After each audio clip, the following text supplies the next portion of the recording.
एक वर्ष झाल्यास ते इकडे येऊन गेलेलो, परंतु कल्पना मुळीच नव्हती. मी तो माझा भाऊच आहे, त्याच्याशी बोलत असताना तो म्हटलं की जेव्हा या ठिकाणामध्ये त्याचा जन्म झाला आणि इथं काही काळ त्यांचं वास्तव्य होतं, तर 4 परिवारांचं, 4 ख्रिस्ती परिवार तिथपर्यंत ते मर्यादित ख्रिस्ती या ठिकाणामध्ये होतं. पण आज प्रभूचे अनेक सेवक प्रभू या ठिकाणात त्यांच्याकडनं सेवा करून घेतली. परंतु सेवा करत असताना कशा पद्धतीने सेवा करावी किंवा बिब्लिकल शास्त्रीय दृष्टिकोनातून देवाच्या अंतःकरणामध्ये नेमकी काय आमची सेवा असं. कधी कधी बऱ्याच गोष्टी आमच्या नजरेमध्ये येतात. नेम, फेम, पैसा, प्रतिष्ठा, काहीतरी असं वलय असतं की ते पाहिल्यावरती कुठंतरी आंतरिक एक भावना निर्माण होते की नाही, मला पण सेवा करायची. मग सेवा करत असताना ज्याची तुम्ही सेवा करता त्याला सेवेची फार सुंदर मार्गदर्शक तत्व याच्यामध्ये दिली. मला असं वाटतं की जेव्हा हे आम्ही वाचतो त्यास आमचे विचार बदलून जातात. सेवा ही कुठली डिग्री किंवा कुठली पदवी किंवा कुठला दर्जा नाही. आणि मग येशू ख्रिस्त ज्या वेळेस पृथ्वी तलावरती होता, निकोदेमसासारखा धर्मशास्त्र शिकवणारा व्यक्ती रात्री येशूकडे गेला आणि त्यानं येशूला प्रश्न केला की मला स्वर्ग राज्य मिळावं म्हणून मी काय केलं पाहिजे. काय शोकांतिक आहे. धर्मशास्त्र शिकवणाऱ्या व्यक्तीला जेव्हा येशू पृथ्वी तलावरती आला तेव्हा त्याला प्रश्न पडला, मी स्वर्गामध्ये कसं जात. पण हे का, असं का. येशूनं पण ते धर्मशास्त्र शिकवलं जे धर्मशास्त्र या पुरुषानं शिकवले. येशू ख्रिस्त वयाच्या 12व्या वर्षापासून जर तुम्ही बघितलं शास्त्रामध्ये तुम्हाला कळेल, शास्त्री आणि परुषी यांना थक्क करणारे वादविवाद तो करत होता. थक्क होत होते ते.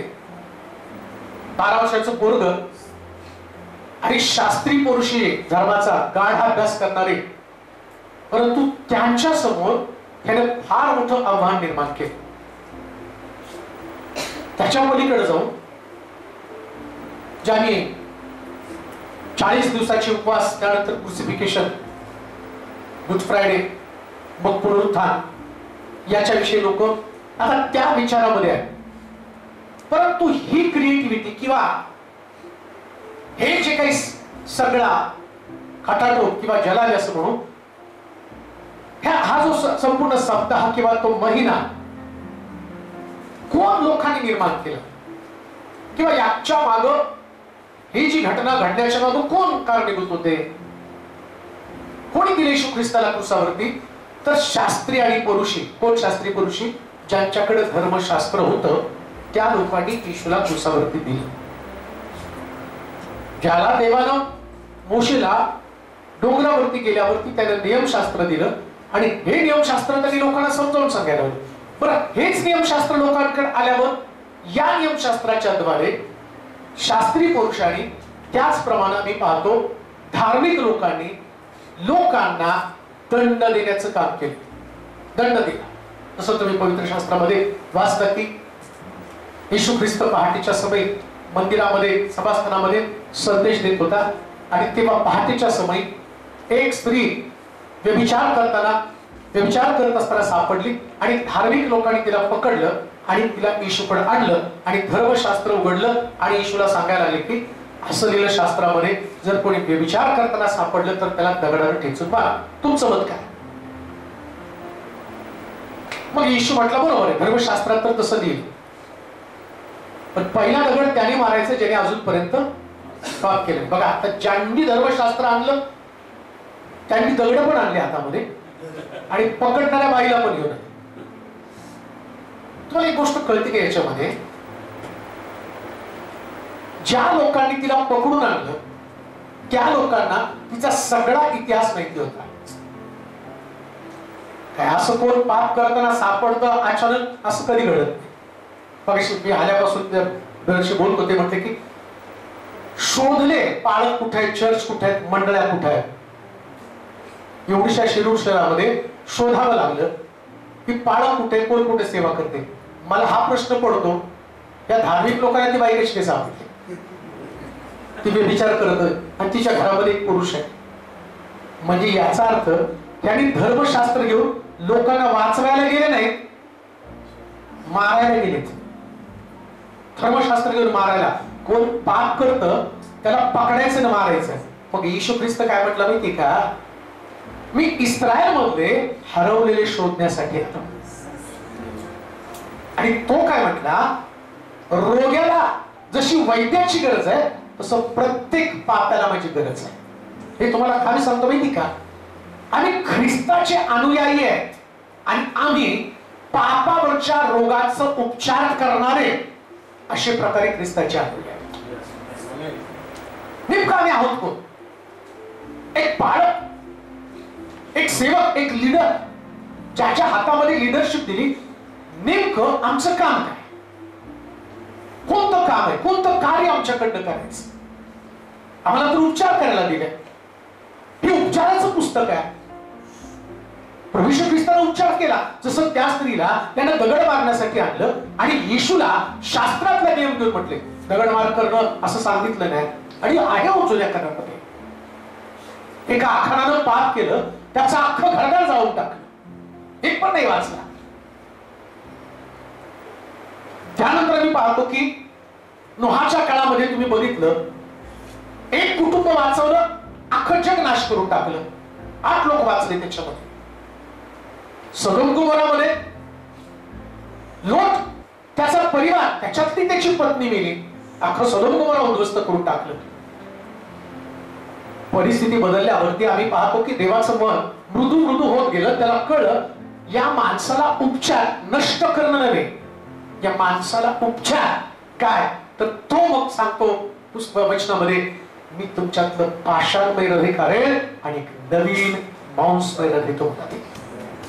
उपचार बाहेर नव्हे, उपचार आत करावा लागतो.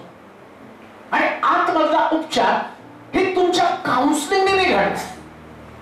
एका व्यक्तीला बदलण्याची ताकद कशामध्ये असेल तर ती फक्त पवित्र शास्त्रामध्ये. हे शास्त्र माणसाला बदलतं, परंतु कित्येक वेळा शास्त्र युद्धाचं कारण बनलंय. पंथ, तत्व, सिद्धांत तुम्ही बघा, सगळं जग एकत्र राहू शकेल पण 2 चर्च एकत्र नाही राहू शकत. 2 मंडळ्या मीटिंग ठरवा बरं, त्यांच्या मीटिंगचा आपला काय संबंध का? त्यांचा इश्यू वेगळा, तुमचा इश्यू वेगळा का? त्यांच्या सभेला आपण नाही जायचं, त्यांचं आपलं कधी जमणार नाही. अहो स्वर्गामध्ये काय भाड्याच्या खोल्या नाही. सीएनआयला वेगळी, पेंटिकॉस्टला वेगळी, बॅप्टिस्टला वेगळी. बॅप्टिस्टचा इश्यू त्या दारात थांबणार, सीएनआयचा इश्यू या दारात थांबणार, पेंटिकॉस्टचा इश्यू या दारात थांबणार नाही. हो, येशू एकच आहे. बायबल सांगतं देवानं जगावर, योहान 3 सगळ्यांचं पाठ पोपट पोपटासारखं पहिलं ते लेकरू बोलायला शिकलं बघा. योहान 3:16 म्हण, देवाने जगावर, हे पाठ केले पण त्याच्या घरातच प्रीती नाही, मंडळांमध्ये प्रीती नाही. आणि जगाला मी सुवार्ता सांगायला निघालो. सुवार्ता कोणती आहे? येशूनं सुवार्ता आणि देवाची व्याख्याच एका शब्दामध्ये केली. शिष्याने विचारलं देव काय? तो म्हटला देव प्रीती आहे. देव प्रीती आहे. मग बेस काय ख्रिस्ती जीवनाचा? मंडळीचा बेस काय? मंडळीचा बेस तर प्रीती. आणि प्रीती कशी माहिती का? क्रुसावरती येशूनं दाखवलेली शेवटच्या क्षणाला जी प्रीती त्यानं चोराला दाखवली तीच प्रीती प्रत्येकानं एकमेकाला दाखवायची. चोराला दाखवली हो. आता मला कसं सांगावं आणि थोडक्या वेळात किती सांगावं हाही मोठा प्रश्न आहे. परंतु तरी सुद्धा काही गोष्टी ज्या सेवक लोकांसंबंधानं प्रभूनं सांगितल्या त्याचे दोन भाग आम्ही करणार. दोन भाग. एका भागामध्ये तो पास्टर, धर्मोपदेशक किंवा लीडर्स याच्या संबंधानं तो म्हणतो की तुम्ही असं असावं. दुसऱ्या भागामध्ये तो असं म्हटला, म्हणजे प्रभू येशू ख्रिस्ताने शिष्याला शिकवता मला वाटतं त्याच्या अगोदर आपण सगळ्यात एंडला जो गेला मग आपण त्या ठिकाणी मार्काच्या शुभवर्तमानामध्ये ज्या सुरुवातीला 6वा अध्याय 7 ते 12 वचन आपण वाचणार आहोत आणि मग शेवटी दुसऱ्या भागामध्ये तो काय सांगतो ते आपण पाहणार आहोत. मार्काचं शुभवर्तमान 6वा अध्याय 7 ते 12 वचन. मार्काचं शुभवर्तमान 6वा अध्याय 7 ते 12 वचन. मार्क 6 7 ते 12. 7 ते 12. नंतर त्या 12 जणांना आपल्या जवळ बोलावून तो त्यांना जोडीने पाठवू लागला. जोडीने पाठवू लागला. त्याने त्यांना अशुद्ध आत्म्यावरचा अधिकार दिला. अशुद्ध आत्म्यांवरचा अधिकार दिला आणि त्यांना आज्ञा केली की वाटेसाठी काठी वाचून दुसरे काही घेऊ नका. काठी वाचून काही घेऊ नका. भाकरी जोडणं किंवा कमर कशात पैसे घेऊ नका. वाहना घालून चला. दोन अंगरखे घालू नका. आणखी तो त्यांना म्हणाला तुम्ही कोठेही एखाद्याच्या घरी उतराल तेव्हा ते ठिकाण सोडेपर्यंत तिथे राहा. आणि ज्या ठिकाणी तुमचे स्वागत होणार नाही व जेथील लोक तुमचे ऐकणार नाही तेथून निघताना साक्ष व्हावी म्हणून आपल्या तळपायाची धूळ तेथे झाडून टाका. मी तुम्हाला खचित सांगतो की न्यायाच्या दिवशी त्या नगरापेक्षा सदोम व गमोरा यांना सोपं होत जाईल. ते तेथून निघाले व लोकांनी पश्चाताप करावा अशी त्यांनी घोषणा केली. पुष्कळ भूते काढली आणि अनेक रोग्यांना त्याला भंग करून बरे केले. काय केलं आणि काय येशू अपेक्षित करतोय जर तुम्ही पाहिलं की त्यानं शिष्यांना एकत्र केलं. ऐका, प्रभू येशू ख्रिस्त अस्तित्वात असताना शास्त्र शिकवणारे दोन भाग होते, एक शास्त्री आणि परुषी. शास्त्र्यांचा विशेष काय माहिती का, हे शास्त्री धर्मशास्त्राचा गाढा अभ्यास करणारे होते शास्त्री. आणि दुसरे होते परुषी. या पुरुषांचं वैशिष्ट्य काय माहिती का, धर्मामधले सगळे सिद्धांत घेऊन लोकांमधले दोष काढण्याचं काम ते करतो, ते पुरुषी. आणि म्हणतो म्हटला पुरुषांच्या खमीराविषयी तुम्ही सावध असा. पुरुषांचं खमीर काय, हे पुरुषी एखाद्या व्यक्तीला देवात आणण्याच्या ऐवजी त्या व्यक्तीला दोष काढून, बारीक सारीक दोष त्याच्यामध्ये, प्रत्येक व्यक्तीमध्ये काही ना काहीतरी दोष. त्याने येशूमध्ये सुद्धा दोष काय, येशूला सुद्धा क्रुसावरती देण्यामागे भूमिका काय होती. प्रभू येशू ख्रिस्त एकच वाक्य बोलला की मी देवाचा पुत्र आहे, एवढाच एक शब्द त्याने ऐकला. तर बघा शास्त्रामध्ये ते लिहिलं होतं, कुमारी गर्भवती पुत्र प्रसवेल, त्यास इम्मॅन्युएल, आमच्या सानिध्यात देव म्हणतील, कुमारीच्या पोटी त्याचा जन्म होणार आहे. सगळं त्यांना माहितीये. जेव्हा येशूचा जन्म झाला आम्हाला माहिती की 2 वर्ष ते ज्ञानी लोक ताऱ्याचा शोध घेत राजवाड्यामध्ये गेले, हेरोदाकडे गेले. हेरोदाला त्यांनी प्रश्न केला, काय कोणी राजपुत्र जन्माला आला का. मग हेरोद मोठ्या पेचात पडला. त्यानं सगळ्या शास्त्री लोकांना जमा केलं आणि सांगितलं की धर्मग्रंथात असं काय लिहिलं का. आता धर्मग्रंथात त्यांना कळलं बेथलेम मध्ये येशूचा जन्म व्हायला पाहिजे. आणि मग ते म्हटले असं कोणीतरी जन्माला आला आणि तो राजा आहे. हे ऐकल्याबरोबर हेरोदानं 2 वर्षाच्या आतील बालक मारली. म्हणजे हे सगळे लोक शास्त्र जाणणारे लोक, शास्त्र माहिती असून सुद्धा या येशूला क्रुसावरती देण्यासाठी त्यांनी लोकांना चिथवलं. नीट ऐका, शास्त्र माहिती आहे तरी सुद्धा येशू ख्रिस्ताला शास्त्रातलीच वचनं काढून त्या पिलाताने विचारलं, बलांडण्याचा सण आहे, बलांडण्याच्या सणाचा नियम आहे, राजकैदी 2 आहेत, एक बरब्बा आहे आणि दुसरा प्रभू येशू ख्रिस्त, या दोघांपैकी कोणाला सोडायचं? शास्त्री पुरुषांनी चिथवलं. ते काय म्हटले? बरब्बसला सोडा, येशूला क्रुसावरती द्या. कोण सांगितलं? शास्त्री पुरुषांनी. त्यांनी फितवलं. आता जी गोष्ट मी तुम्हाला सांगणार आहे, या शास्त्री पुरुषांना त्यांनी बाजूला केलं आणि कुणाला बोलवलं? शिष्यांना. शिष्य कोण आहे? शिष्य तो शिष्य शिष्य म्हटलं की म्हणतो बापरे, त्यांच्यासारखं आपल्याला अहो सगळे बंडल आहेत. यहुदा चोर, पेत्र शिव्या देणारा, तलवार चालवणारा, थोमा कुशीत हात घालू दे, हातामध्ये गोड घालू दे. अहो पाळका बरोबर वर्षभर राहिलं तर पाळक साहेब करून त्याच्या मागे फिरतो. आमच्या डेअरिंग होत नाही पाळकाला प्रश्न करायचा. 3.5 वर्ष चमत्कार बघून सुद्धा प्रभू येशू ख्रिस्त त्याला 12 शिष्याला त्याने सांगितलं होतं, मी मरणार आहे, तिसऱ्या दिवशी पुन्हा उठणार आहे. आणि 3 दिवसानंतर हाच थोमा येशूला म्हणतो, जोपर्यंत तुझ्या कुशीत हात घालत नाही आणि तुझ्या पायाच्या गोड घालत नाही तोपर्यंत मी तुला विश्वास ठेवत. असले सगळे बंडल येशूचे शिष्य. योहान कसला होता माहिती का? योहान म्हणतो, स्वर्गातनं अग्नी पाठवून हे लोक इतका राग त्या योहानात, सगळे भ्रमिष्ठ, सगळे बंडल, एकही चांगला नव्हता.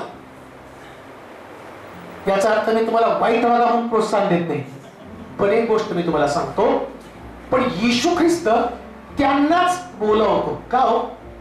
त्याचं कारण मी तुम्हाला सांगतो. आपल्याकडे एक सुंदर पद्धत आहे, त्याला काय म्हणतात? बेस्ट मधनं बेस्ट बनवायचं.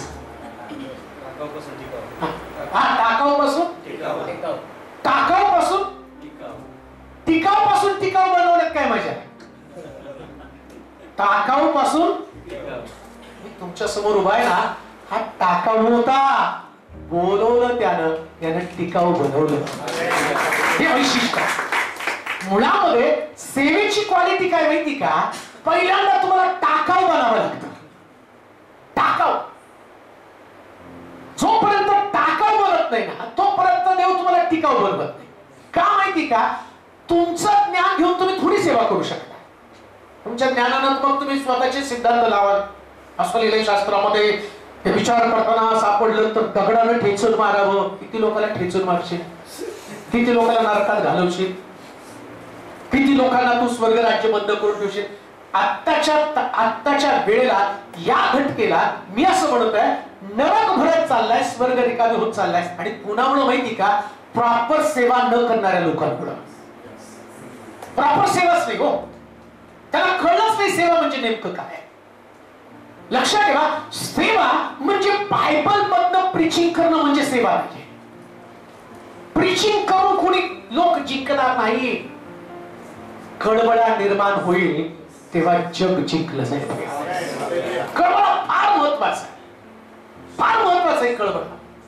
जोपर्यंत आतमध्ये लोकांसाठी कळवळा येत नाही ना, येशू ख्रिस्त क्रुसावरती जाण्याचं कारण काय माहिती का?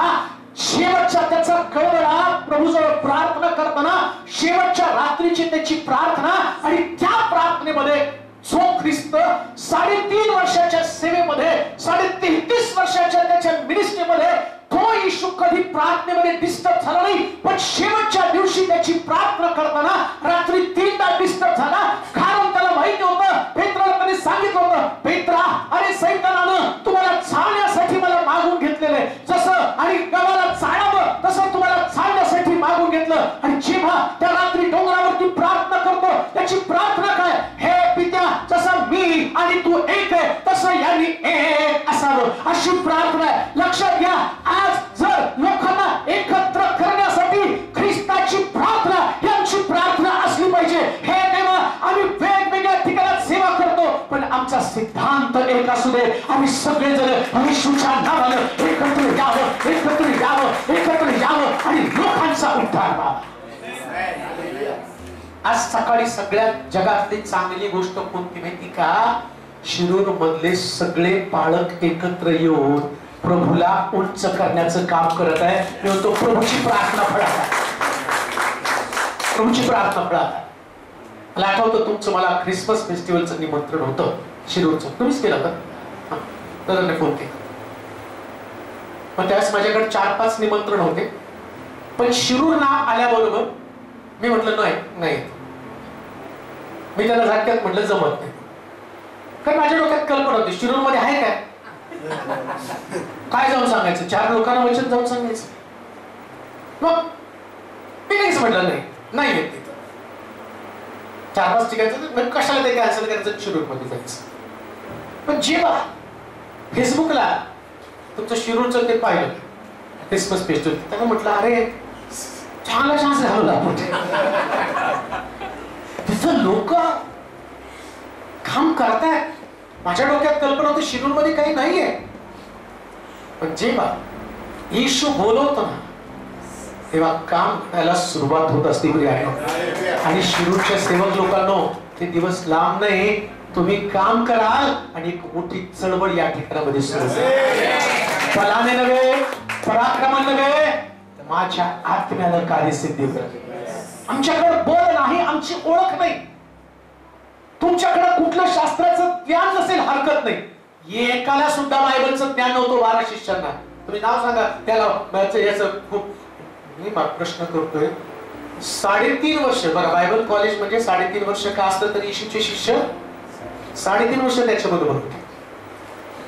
3.5 वर्षाचं बायबल कॉलेज. येशूकडनं शिकलेला पेत्र इकडे येशूला पकडल्यावर शिव्या देतो.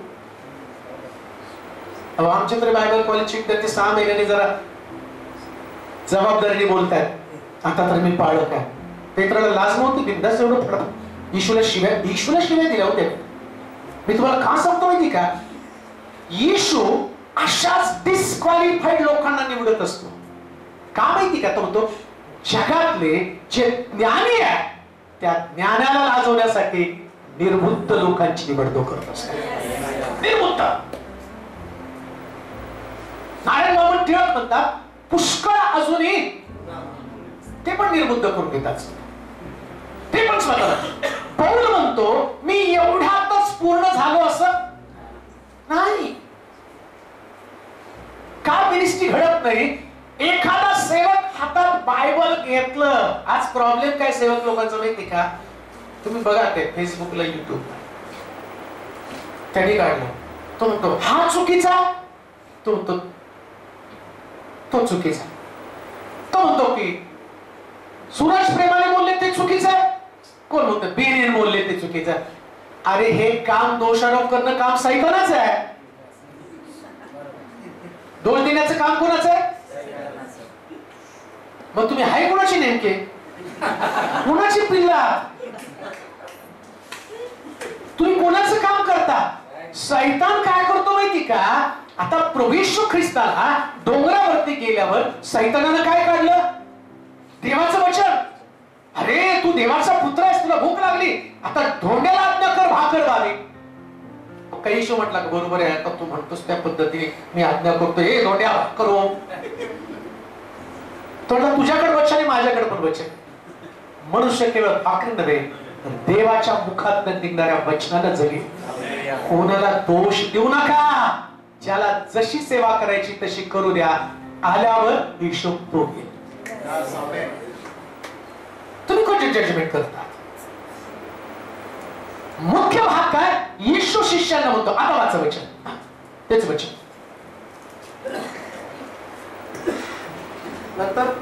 नंतर त्या 12 जणांना आपल्या जवळ बोलावून तो त्यांना जोडीने पाठवू लागला. त्याने त्यांना अशुद्ध आत्म्यावरचा अधिकार दिला. पहिली गोष्ट तर त्यानं त्यांना कसं पाठवलं? पालकानं लीडर्सनं सेवा करताना जोडीने जायचं. म्हणजे काय? मिस्टर आणि मिसेस. आणि मिस्टर आणि मिसेस नसेल तर ब्रदर अँड सिस्टर आणि कशासाठी? सैतानाला वाव मिळू नये. कोणी सेवकाने एकटं सेवेला जायचं नाही. एक गोष्ट ध्यानात ठेवा, सेवक जेव्हा एकटा सेवेला जातो ना, सैतान कोणाला सोडत नाही. दावीद गच्चीवरती थांबला, फक्त गच्चीवरती उभं राहिलं बरं का. नियम होता की वर्षाच्या सुरुवातीला युद्धाला जायचं, तो गेलाच नाही युद्धाला आणि गच्चीवर फिरायला लागल्याबरोबर आता विचार करा कशी काय खिडकी उघडी राहिली आणि याचंच लक्ष कसं काय गेलेलं आहे. सैतानाचं काम आहे, त्याचा ट्रॅप आहे. तो गेला तिथं. आता गेल्याबरोबर अहो असं लिहिलंय, जेव्हा यहुदा येशूच्या तोंडामध्ये त्यानं घास घातला, सैतान त्याच्यामध्ये प्रवेश केला. कुणामध्ये? आणि यहूदा कोण आहे? मला किती कळत होते. कोणात शिरला सैतान? म्हणजे शिष्यामध्ये शिरला. जिथं तुम्ही व्हिजिटिंगला गेला त्यांच्यात किंवा तुमच्यात सैतान शिरणार नाही याची काही गॅरंटी? किती पण तुम्ही स्वतःला बंदिस्त करा, लपवून ठेवा, काय करा, सैतान आपला डाव साधायचं ते साधतोच. तुमची पत्नी असली तर तुमच्या नजरेवरती नजर ठेवणारच आहे, 100% ठेवणार आहे. आणि म्हणून पालकाच्या पत्नीला तिने असं नाही म्हणायचं, पालक साहेब मी घरात काम करते तुम्ही फिरून या, तुम्हाला एक्स्ट्रा पाळकीन बाई येणारच आहे, टेकावर एक फ्री होणारच आहे तुमचं. तसे कितीतरी प्रार्थना रोज मला येतात. मी रेकॉर्ड करून ठेवत नाही पण येतात तसे प्रार्थना. आमच्या पास्टरसाठी प्रार्थना करा, गेले तिथल्या बाईच्या प्रेमात पडले, बाई तू का घरी बसली? ईश्वर नियम दिला होता ना. काय नियम दिला होता? तू नियम, मग त्याला तर म्हटले ना नियम तोडला, जो कुंपण तोडतो त्याला सरपुट असतो. हा नियम आहे, हा नियम आहे. तुम्हाला जर प्रभावी सेवा करायची असेल तर तुम्हाला जोडीने जावंच लागेल. माझ्या 27-28 वर्षाच्या सेवेत बरेच आता बरेच लोक, तुमचा अनुभव सांगा. माझा अनुभव हाच आहे, मी अजूनही गाडी चालवत नाही. 4 व्हीलर माझ्याकडे होती, आहे 2 व्हीलर माझ्याकडे होती, पण मी अजूनही गाडी चालवत नाही. मी येताना बरोबर मी येऊ शकतो तसं, आता बाकीचे प्रिचर येत नाहीत, येऊ शकतो मी पण एकटा. पण एकट्याला दुखता वाटेत भेटला तर काय करता? गेली ना मिरस्टी पाण्यामध्ये, 27 वर्षाची सेवा उद्ध्वस्त होऊन जाणार ना. मग तुम्हाला काय करायचं हे पण पाहिजे ना तुम्हाला. म्हणून आम्ही पाहतो, नीट समजून घ्या. जेव्हा हवेला आदामाच्या फासळीपासून काढलं, आदाम काय म्हणतो, हे माझ्या हाडातलं हाड माझ्या. मग एदेन बागेतनं बाहेर जाण्याचं काम, ऐका, आदाम आणि हवा ही देवाच्या मिनिस्ट्री मधलं पहिलं फळ, देवाची सेवा बरं का, त्या सेवेतलं त्याचं पहिलं फळ. आणि आदाम सुद्धा बागेमध्ये सेवा करत होता, त्यानं देवानं त्याला सहकार्य दिली. परंतु जोडीने जाण्याच्या ऐवजी हवा एकटी बागेत फिरायला लागली आणि सैतान तिला भेटला. कोणी सुद्धा एकटेपणानं सेवा केली की बागेतनं बाहेर, सेवेतनं बाहेर. म्हणून देवाचा नियम काय, नेहमी सेवकानं संगतीनं सेवा करावी. कुठल्याही अनमॅरिड बहिणी बरोबर कोणत्याही पालकानं सेवा करायची नाही. किती आग्रह केला पास्टर, तुमच्या बहिणीसारखी म्हणून मी तुमच्या मागे बसते. संडे स्कूल मध्ये असतं नाही का, ब्रदर ब्रदर ब्रदर, भैया भैया भैया. संडे स्कूल मध्ये लेकर त्यांना काय म्हणतात, ब्रदर भैया. कुणाला छोटी छोटी, मोठी झाली की दादा भाई नवरोजी.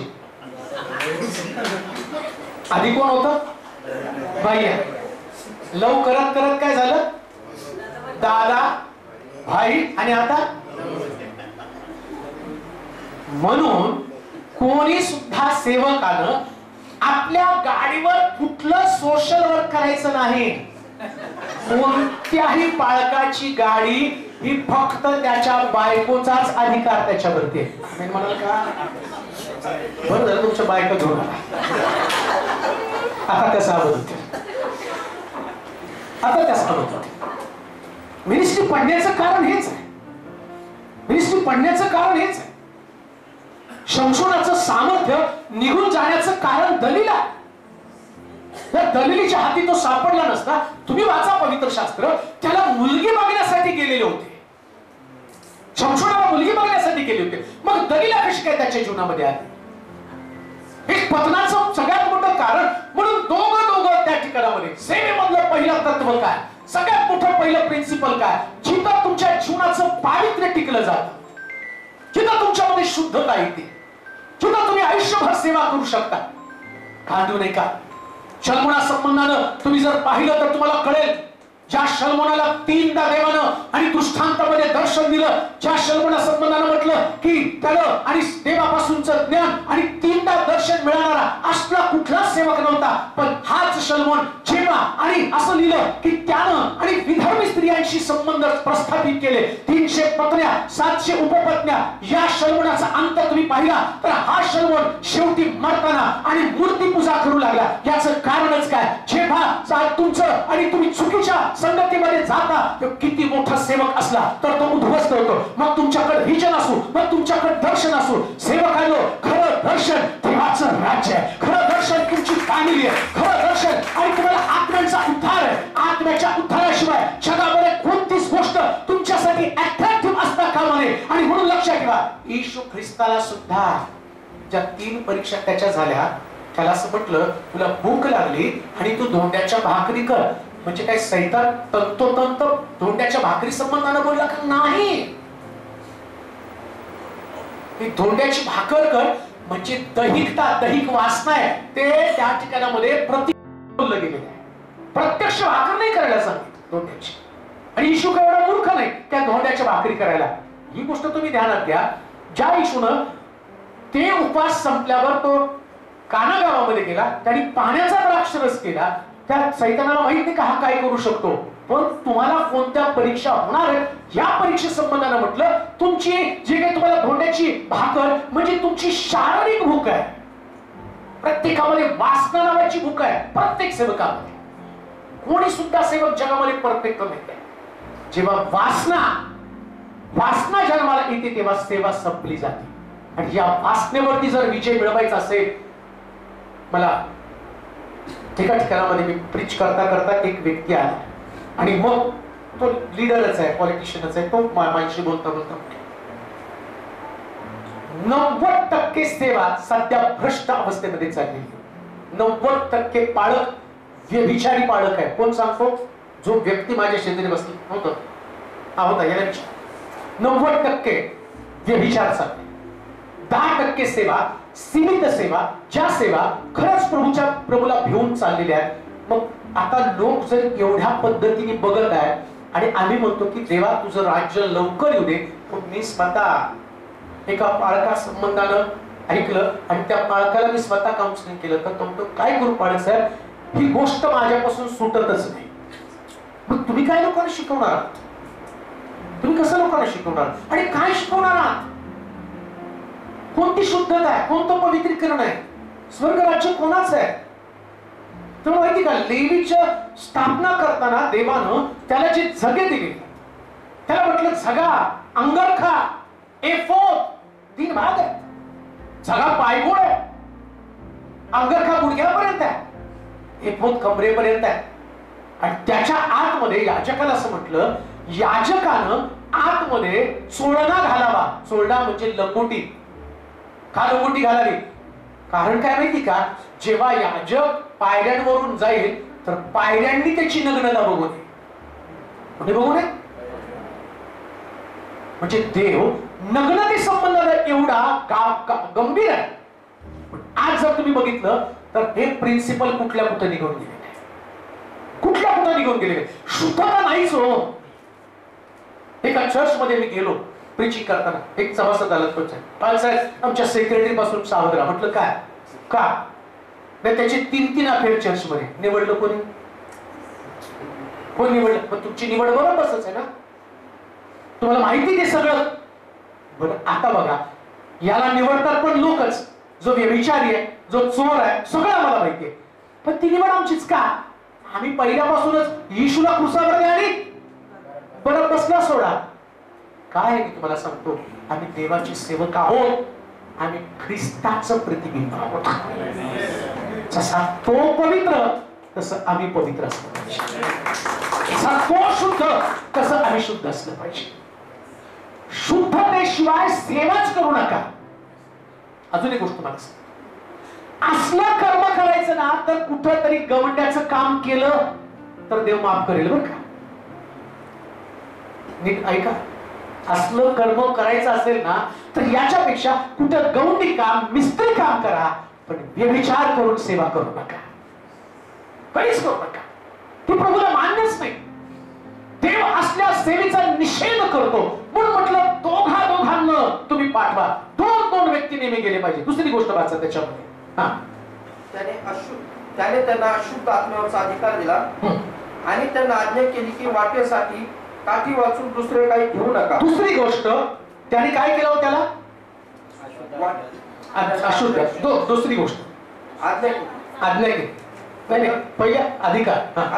अधिकार काय? अशुद्ध आत्म्यावरचा अधिकार. अशुद्ध आत्म्यावरती अधिकार दिला आणि त्यांना आज्ञा केली की वाटेसाठी काठी वाचून दुसरे काही घेऊ नका.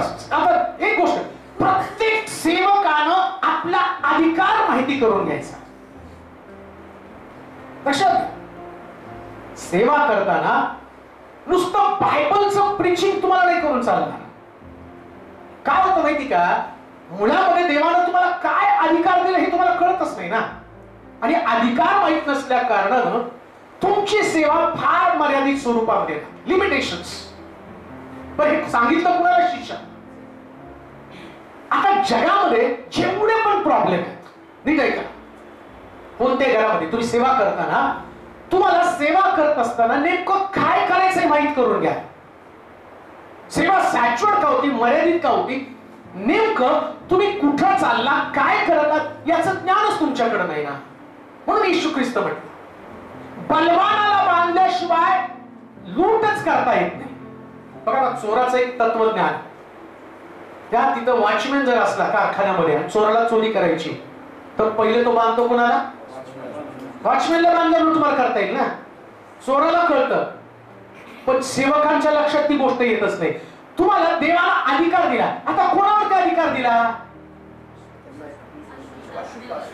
कशावरती? काय प्रभू सांगते ते ध्यानात घ्या. जगामध्ये सगळे जे प्रश्न आहेत ते सगळे प्रश्न आत्म्यांचे प्रश्न आहेत. कसं काय तुम्ही सांगा? कुबडी स्त्री देवाच्या मंदिरामध्ये जात होती, वाकून गेली होती, चर्चला जाणं तिने बंद केलं नव्हतं, नित्य नियमाप्रमाणे जात होती. पण येशू ख्रिस्त तिथं आल्यावर तो म्हणतो, अरे विकाराच्या आत्म्या, हे कुबड निर्माण करणाऱ्या आत्म्या. आता बघा, तिथं ती एवढे वर्ष जात होती पण कोणाला माहित नव्हतं तिच्यामध्ये विकाराचा आत्मा आहे. येशू ख्रिस्ताला आल्यावर कळलं याच्यात काय विकाराचा आत्मा आहे, कुबड आहे. तसं देवाच्या मंदिरामध्ये बरेच लोक येतात, त्यांच्यामध्ये व्यसनाचा आत्मा आहे, डिप्रेशनचा आत्मा आहे, दारिद्र्याचा आत्मा आहे. हे सगळं कोण निर्माण करतं? हे आत्मे, हे स्पिरिट आहे. देवाचं वचन तोडण्यासंबंधानं अनुवादाच्या पुस्तकामध्ये सांगितलं, यात लिहिलेली वचन तू पाळशील तर आशीर्वाद तुझ्या मागे धावत येतील. परंतु म्हणतो एखादी आज्ञा तू मोडशील, नगरात तू शापित, शेतीवाडीमध्ये तू शापित, तुझी गुरढोरं शापित, तुझे आणि तुझी काटवत, तुझी परात शापित, सगळीकडे शाप शाप शाप. आणि म्हणून सैतानाला माहितीये, यांनी देवाची आज्ञा मोडली, हे शापित होणार आहे. मग आम्ही पाहतो, आता बघा, शास्त्राला बारीक समजून घेतलं तुमच्या लक्षात येतं. योबाच्या संबंधानं, योबाच्या घराच्या जवळ सैतान रोज जाऊन बसत होता आणि दुःखी व्हायचा. एक दिवशी दुःखी चेहऱ्यानं देव स्वर्गामध्ये गेला, सैतान स्वर्गामध्ये गेला. कुठे गेला सैतान? कुठं पोचतो सैतान? कुठं पोचतो? सैतान स्वर्गात पोचतो, घरात पोचणार नाही. ते आम्हाला माहितच नाही ना घरात पोचतो मग. बरं, आता त्यात प्रॉब्लेम काय माहितीये का, आपल्या सेवकांना ना जिथं सैतान बघायचं तिथं बघत नाही. ते तुमच्या फॅनवर 4 आत्मे बसते. तेव्हा दाखवलं तुमच्या फॅन मध्ये 4 आत्मे. आता त्या माणसाने फॅन का उन्हाळ्यात त्याने गरम होऊन मारावा. त्याच्यापेक्षा भारी सेवक आहे, ते आले ना, ती मांजर उगीच त्याला बघितली, तिच्या दुरात्मा, मांजरी दुरात्मा. अरे दुरात्मा मांजरीत कुत्र्यात नाहीये, दुरात्मा घरामध्ये शिरतो आणि काम करतो. एकदा आणि कुणाच्या जीवनामध्ये काम करतो लक्षात ठेवा, जे लोक देवाची आज्ञा मोडतात त्यांच्या जीवनामध्ये काम करतो. आता तुम्हाला अधिकार दिला म्हणजे नेमकं काय दिला? तुमच्याकडे देवाचं वचन आहे. दारिद्र्य एखाद्या परिवारामध्ये आहे, या दारिद्र्याला तुम्हाला बाहेर काढायचं. दारिद्र्याचा आत्मा तिथं घुसून बसलेला आहे. मग दारिद्र्याच्या, आता आम्ही आमची पद्धत काय, एखाद्याला भूत लागलं, आता ते भूत लागलं तर प्रत्येक आत्म्याचा विश्वास धरू नका. लोकांची पण आत्मे असते. आणि आम्ही काय करतो माहिती का, त्या आत्म्याला काढताना निघ निघ निघ निघ निघ. तुझं नाव काय? कुठून आला? आधार कार्ड, पत्ता सांग, खोली नंबर. येशू ख्रिस्ताने एकदा एका ठिकाणी सुद्धा म्हटलं, असं म्हटलं की ज्यावेळेस तो घरसेकरांच्या प्रांतामध्ये गेला आणि त्या भूतांनी यांना पाहिल्यावरती येशूला म्हणायला लागले आमच्यामध्ये, आणि मग असं म्हटलं की त्याच्यामध्ये 6000 सैन्य होतं, 6000 त्या मनुष्यामध्ये 6000 भूत होती, एवढी मोठी तुकडी होती, ते घुसलं होतं त्याच्यामध्ये. ईश्वर त्याला विचारलं नाही तुम्ही कुठून आला. मुळामध्ये सैतान राहतो कुठं राहतो? तुमच्या भाषेत मुला क्या राहतो तुम्ही? आपण सेवकच आहेत. कुठं राहतो? कुठं? सर्वत्र. ते जनरल उत्तर, बायबलचं उत्तर सांग. तुमचं झगडणं मग कुठे आहे? सत्ता, अधिकार आणि आकाशातला. मग राहतो कुठं तो? त्याचा पत्ता तुम्हाला माहिती आहे, मग कशाला विचारतो कुठून आला कुठून आला? पत्ता माहिती आहे. पण सैतानाला वाटतं की यांनी थोडासा कॉमेडी शो करावा, तो पण एंटरटेन. मग चर्चमध्ये, माझ्या चर्चमध्ये एकाला बोलवलं होतं, मग त्याने निकल निकल बोल तू कहा से आहे, माझ्याकडे बोल. तुझे मालूम नाही मुझे मालूम आहे असं. बरं, इकडं सैतानाचं काम काय? तो दाखवतोच की मी नाही जाणार, मी नाही जाणार. तू कैसा नाही जाता? मुंडी पे पाय राखतो. अरे तुला अधिकार दिला धमकवण्याचा, तू मुंडीवर पाय ठेव, त्याला किडे घाल, आमक कर, हा झाला तुझा खेळ. येशू ख्रिस्तानं एका नावात त्याला धमकावलं. सेवकांनो फक्त नावच काफी. येशू हे नावच का अधिकार दिला हो तुम्हाला. एंटरटेनमेंट करत बसू नका सेवेमध्ये, करमणूक नाही. अजून हे पण नाही.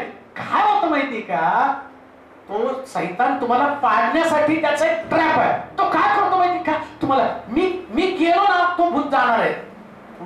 तू मोठा का ते येशू मोठा रे, येशूच्या नावामध्ये ते निघतं. आणि तुम्हाला तो अधिकार प्रभूने दिला, त्याच अधिकाराने धमकवा.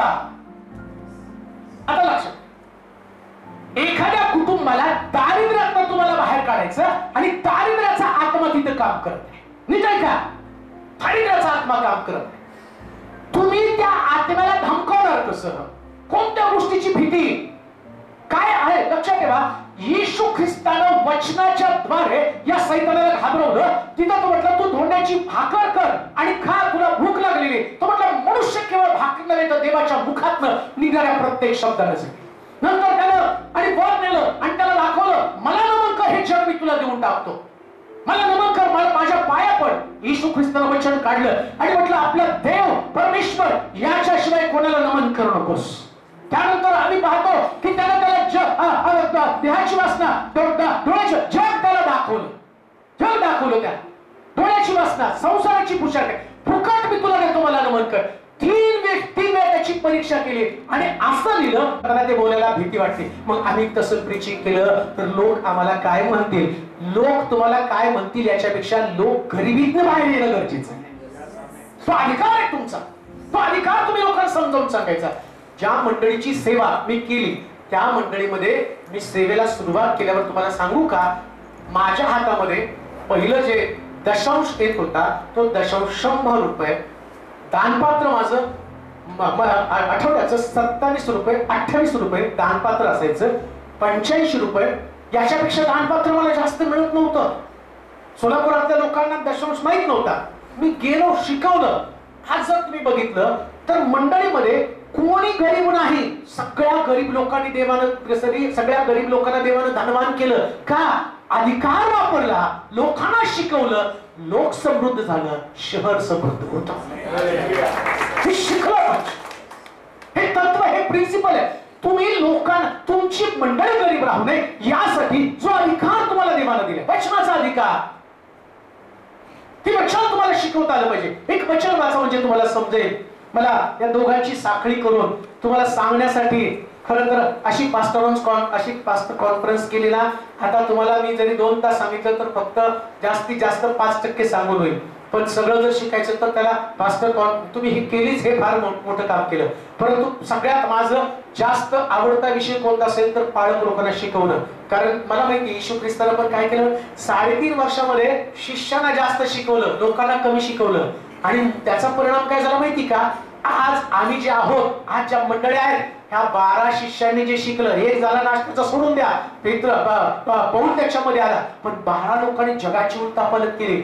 मला वाटतं तुम्ही एवढे लोक आहेत, ते जर शिकले, अख्ख्या शिरूरची उलथापालथ होईल, अख्खं शिरूर उलथापालथ होईल. एक वचन वाचा म्हणजे तुम्हाला समजेल. मग त्याचं शुभवर्तमान 23 अध्याय 1 पासून काही वचन वाचूया. 23 अध्याय 1 पासून 23 वाचा बघा. 23 मग ते 23. अहो शास्त्रांनो, अहो परुषांनो, ढोंग्यांनो, तुमची केवढी दुर्दशा होणार. कारण पुदिना, बडीशेप व जिरे यांचा दशमांश तुम्ही देता, आणि नियमशास्त्रातील मुख्य गोष्टी म्हणजे न्याय, दया व विश्वास या तुम्ही सोडल्या. पुढे ह्या करायच्या होत्या तरी त्या सोडायला पाहिजे नाही. आता तो काय तुम्ही पुदिना, अजून काय बडीशेपचा पण दशांश, अजून काय भारी होते दशांश म्हटलं काय सोडलं ते. कुणी बडीशेप आणली तर दशांश द्या, जिरे आणले दशांश द्या, कुणी म्हटलं कुठे गेला पुदिना आणायला दशांश दे. म्हणजे दशांश एवढा शिकवला की लोकांना बडीशेप, पुदिना, गहू, ज्वारी, बाजरी, तांदूळ, डाळ, साखर, तेल, रॉकेल, सिलेंडर नव्हता, बरं झालं त्यासाठी दशांश द्या. पण ही गोष्ट मी तुम्हाला काय, परुषी हे सगळं शिकवत होते, ते शिकवत होते. प्रभू येशू ख्रिस्त काय म्हणतो, मी म्हणत नाही तुम्हाला हे तुम्ही शिकवू नका, हे शिकवू नका हे तुम्हाला म्हणत नाही, पण त्यातली भावना, अरे तुम्ही या गोष्टी शिकवल्या, पण काय शिकवायला पाहिजे होतं अजून, दशांश तर शिकवला, अजून काय म्हणतो, न्याय, अजून न्याय, दयाळू, न्याय, विश्वास, अजून न्याय, दया व विश्वास या तुम्ही सोडल्या आहे. तुम्ही दशांश शिकवला, पण काय त्या ठिकाणामध्ये सोडलं, न्याय सोडला, दया सोडली, विश्वास पण सोडला. हीच गोष्ट आहे. काय होतं माहिती का, बऱ्याच वेळा बाळकाला कुटुंब चालवण्यासाठी तो दशांश भरपूर बोलतो आणि विसरतो काय, न्याय. आता न्याय काय आहे, दशांश घेण्याचा अधिकार कोणाला आहे असं लिहिलं. जेव्हा दशांशाचा नियम आला, तो नियम येत असताना त्यानं असं दिलं, दशांश याजकाला लेवीला का द्यायचं ते त्याचं नियम दिलं. तरी 12 कुळं ज्यावेळेस नियुक्त केली, त्यातलं एक कुळ काढलं, लेव्याचं कुळ, आणि तो म्हटला या कुळाने माझी सेवा करायची, याने शेतीबाडी नाही करायची, याने कुठलं काम नाही करायचं. आणि मग इस्रायल लोकांना नियम देताना मोशेला तो सांगतो, लेवीच्या पुस्तकामध्ये गणनामध्ये जर तुम्ही बघितलं तर त्यानं नियम दिले. तो म्हटला की याजकाला आणि लेवीला इस्रायल लोकांनी आपल्या उत्पन्नाचा 10वा भाग द्यायचा. का तर याजक शेतात काम करू शकत नाही, लेवी शेतामध्ये काम करू शकत नाही, त्याला वतनाचा वाटा नाही. मग इस्रायल लोकांनी काय करायचं, तो दुसरीकडे काम करू शकत नाही, तर त्याला आपला 10वा भाग द्यायचा, 10 दशांश त्याला द्यायचा. म्हणजे काय मी तुम्हाला सांगतो, तुम्हाला दशांश घेण्याचा अधिकार तेव्हा आहे जेव्हा तुम्ही दुसरीकडे कुठं काम करत नाही. जर तुम्ही काम करत आहात तर तुम्हाला दशांश द्यायचा, नाही काय का, काम करत आहात तर पाळक जर काम करून सेवा करतो ना तर पाळकाला दशांश द्यायचा, त्याला दशांश घ्यायचा नाही. आता काय होतं माहिती का, सेवा करायला लागलं, समजा एखाद्या पाळकाला 2 लाख पगाराची नोकरी, आणि तो मेंबर 50 आहे, 500 दिले तर देणारे 10 लोक 5,000 जमणार आहे, त्याच्यात काय माझं घर चालणार आहे. मग 2 लाखाची नोकरी कशाला सोडू. मग आता एक काम कर, तो 5,000चा दशांश आणि तुझा 20,000 दशांश, असं तुला किती द्यावं लागेल मंडळीला, 25,000. हा देवाचा नियम आहे. म्हणून बायबल काय सांगतं, एक मनुष्य 2 नावेत पाय टाकून चालू शकत नाही, एक मनुष्य 2 धन्याची चाकरी करू शकत नाही. म्हणून इकडं काय म्हटलं, तुम्ही दशांश शिकवताना, तुम्ही ते शिकवत असताना न्याय पण शिकवा. न्याय काय? प्रभूची सेवा करता. अजून न्याय काय? तुम्ही जर शास्त्र लोकांना शिकवता तर तुम्ही दशांश घ्या. ऐका, मला आठवतं, मी माझे एक मित्र होते पाळक, मला ते पाळक साहेब घरी या, मी तुमची वाट बघतो. आता मला असं वाटतं की चला बोलवलंय तर जाऊन भेटावं. मग संध्याकाळी माझं चर्च सुटलं आणि माझे मित्र त्यांच्याकडे गेले. गेल्यावर त्यांचं दार असं भिंत अशी, ते जेवायला बसले, बाजूला 2-4 मेंबर बसलेले आणि मी इकडे आल्यावर ही भिंत, ते तिथं जेवायला बसलेले आणि या भिंतीला टीव्ही. आता मी दिसतोय तर उठून बंद पण करताय ना, फुकट जर कसे करत पिक्चर टीव्हीला लागेल. बरं आता पळत जाऊन बंद करावं तर मी तर आतमध्ये गेलो. ते जेवायला मावशीला हा पिक्चर लय आवडतो त्याच्यामुळे मी लावलाय. काय दशांश घेण्याचा अधिकार? तुम्ही त्या पैशाचा वापर, जर तुमची करमणूक, तुमचं लक्झरी जीवन प्रभूच्या चरणाजवळ बसण्याच्या ऐवजी, देवाच्या वचनाचा शोध घेण्याच्या ऐवजी तुम्ही सारा वेळ त्याच्यामध्ये खर्च करत आहात, तुम्ही न्याय करत नाही. न्याय शिकवा. कैसराचं ते कैसराला, देवाचं ते देवाला. जेव्हा तुम्ही प्रभूपासून घेता ना, तेवढं तुमचं डेडिकेशन असलं पाहिजे. तुम्ही लोकांना तारणाच्या मार्गामध्ये चालवत आहात, तुम्ही लोकांना देवाच्या मार्गामध्ये चालवत आहात. आणि देवाच्या मार्गामध्ये चालवत असताना तुम्ही कसं मंडळीसोबत पाप करू शकता? सिनेमामध्ये चाललेले लव्ह स्टोरी, सिनेमामध्ये चाललेलं व्हायलन्स, सिनेमामध्ये कुठल्याच गोष्टी असली नसतात, सगळ्या नकली असतात. आणि डुप्लिकेट गोष्टी जर आम्ही त्याच्यात चर्चमध्ये लोकांना घेऊन बसतो तर कसं होईल? आणि म्हणून लक्षात ठेवा, न्यायाचं शिक्षण तुमच्याकडे असू द्या. न्यायाचं शिक्षण तुमच्याकडे असू द्या. 100% प्युअर देवाचं काम तुम्हाला करता आलं पाहिजे. हे परमेश्वराची सेवा करत असताना असं ज्यावेळेस अरुणाच्या घराण्याला निवडत असताना त्यानं नियम काय दिला माहिती का? 12 वंशाच्या 12 बदामाच्या काट्या ठेवा. ज्या बदामाच्या काठीला अंकुर फुटेल, बदाम फुटेल, त्याच्याच घराण्याला देवाने निवडलं हे जाहीर करा.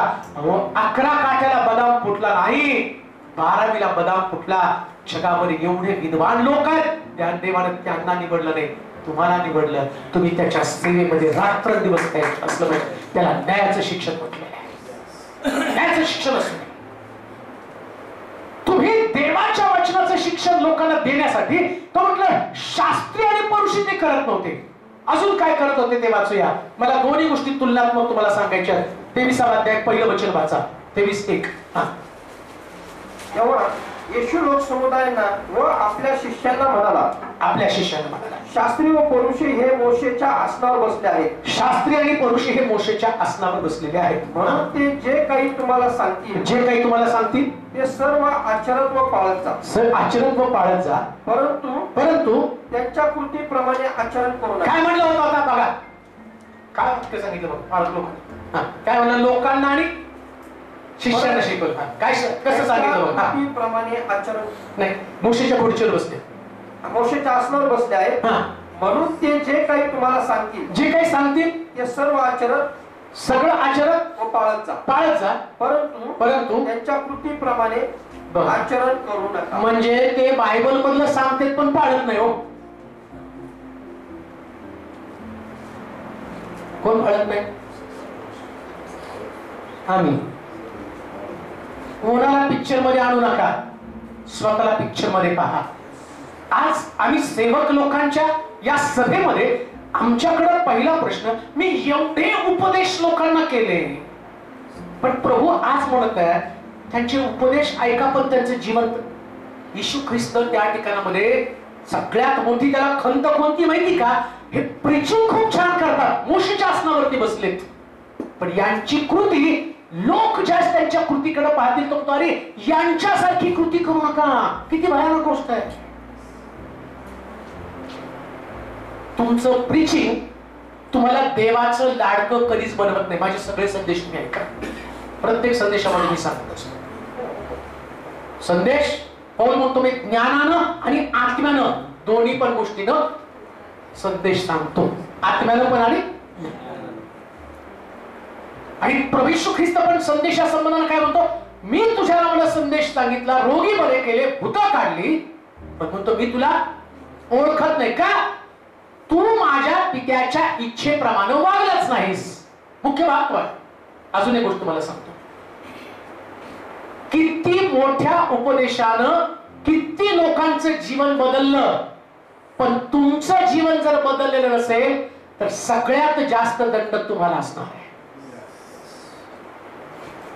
का असं लिहिलंय शास्त्रामध्ये, अडखळण कोणास होऊ नका, जो अडखळण करतो त्याच्या गळ्यामध्ये जात्याची तळीवार. म्हणजे काय हो, तुम्ही असं तुमचं जीवन आहे, तुम्ही तुमच्या जीवनाला मर्यादाच ठेवले नाही, तुम्ही तुमच्या इच्छेप्रमाणे तुमच्या योजनेप्रमाणे वागता आणि त्याच्यामुळे समोरच्या व्यक्तीला फार मोठं अडखळ होतं. विचार करा. सोलापूर मधलं सांगतो, इकडचं नाही सांगा. एका चर्च मध्ये एका पाळकर पेंटरला बोलवलं आणि तो पेंटर पेंटिंग करत होता. मग तो पेंटर बाजूला गेला, म्हटलं पाळक साहेब आहे त्याच्यासमोर कशी तंबाखू खायची. मग कोपऱ्यात गेला आणि तो तंबाखू म्हणाला. तो तिथे गेला, पाळक त्याच्या खाद्यावर, तर मला पण एक विडा म्हण. मग त्याने त्याच्याकडनं तंबाखू घेतली आणि खाल्ली. तो तंबाखू खातो, हा तंबाखू खातो. तो शिव्या देतो, हा शिव्या देतो. त्याला राग येतो, याला राग येतो. मग मेंबर स्वर्गात जाणार कसे काय, जाणार कसे काय, विचार कर ना तुम्ही. तुम्हाला माहिती का, या पृथ्वी तलावरती एक सेवक देवाला सगळ्यात जास्त आवडला, त्याचं नाव मोशे. आणि तो म्हणतो, मोशे सारखा नम्र व्यक्ती भूतलावर दुसरा कोणता. का हो, हा मोशे जेव्हा लग्न करून आला त्यास त्याची बहीण आणि त्याचा भाऊ आरोन आणि मिरियम दोघ जण त्याच्यात होतो. दोघच्या दोघ उठले. माझा अजून या रविवारचा एक संदेश येईल. त्या संदेशामध्ये तीन खिळ्यावरती जगाचं तारण, तीनच खिळे आणि त्याच्या जगाचं तारण लपलेलं आहे. आणि या तारणाच्या संदेशामध्ये जुन्या करारामध्ये कसा प्रभू येशू ख्रिस्त या तीन खिळ्यावरती लटकलेला आहे आणि त्यानं कसं तारण जगाला दिलेलं आहे. त्या रविवारचा संदेश मी केलेला होता आणि त्याच्यामध्ये तुम्ही युट्यूबला तो ऐका, त्याच्यात तुम्हाला दिसेल. त्या संदेशामध्ये असं पाहिजे, जसं मोशे त्या ठिकाणामध्ये ती चूक होतीच, त्या स्त्रीशी त्यानं लग्न केलं, तो नियम नव्हता त्यांनी करावं, परंतु त्यानं ते लग्न केलं आणि केल्याबरोबर मिरियम आणि आरोन पहिल्यांदा दंड फोपटतात आणि या मोशेच्या विरोधामध्ये जातात. आता मोशेच्या विरोधामध्ये जात असताना इकडं मोशे देव त्याला म्हणतो की काय काळजी करू नकोस, मला माहितीये तुझं डेडिकेशन, तुझं. आई अजून एक गोष्टीला ध्यानात ठेवा, जेव्हा सेवक सेवा करतात ना, नीट ऐका, सेवक सेवा करतात ना, तुमच्या सेवेचा त्याग, तुमच्या सेवेचं समर्पण मोठ्या प्रमाणामध्ये असेल तर तुमच्या जीवनातली एखादी चूक देव माफ करत असतो. ऐका बरं का, मी पुरावा देऊन सांगतो. मोशेनं त्या दिवशी ती चूक केली, पण त्याचं डेडिकेशन इतकं जबरदस्त होतं. त्याला ते कळलं मिरियम आणि आरोन बडबड करतात, देव म्हटलं त्याला माझ्याकडे घेऊन ये, मी त्याचं उत्तर देतो. आणि मग देव त्याच्याशी बोलायला. तो काय बोलला माहिती, तो की पहिला एक सेवक आहे ज्याच्याशी मी तोंड बोलतो, बाकी मी कुणाशी बोलतो. मग देव त्याच्याशी तोंड का बोलत होता, याचं कारण आहे इकडं मोशेच्या विरोधामध्ये त्या भावा बहिणीने दंड पोपटले आणि प्रभूला ते आवडलं नाही आणि त्या मिरियमचं शरीर त्यानं कोडानं भरून टाकलं. मोशे देवासमोर पालथा पडतो, म्हणतो देवा हिच्या शरीरावरचं कोड काढ, ही सेवकाची क्वालिटी आहे. त्याला सेवक म्हटले. एक आदर्श जीवन, एक बिब्लिकल सिद्धांत शिकवणं, हे जिव्हा तुमच्याकडनं असतं आणि त्यावेळेस देव तुमच्या बाजूने उभं राहत असतो. परमेश्वर तुमच्या वतीनं तुमच्या समोर उभं राहतं. तुम्ही मोशेच्या आसनावरती बसून जर तुमचं जीवन लोकांना अडखळ करण्यासाठी कारणीभूत ठरत असेल, तुमचं वागणं, तुमचं वर्तन तसं नसेल, तर बायबल काय सांगतं माहिती का, येशू शिष्यांना सांगतो आणि लोकांना सांगतो, यांचे उपदेश ऐका, यांच्यासारखं जीवन जगू नका.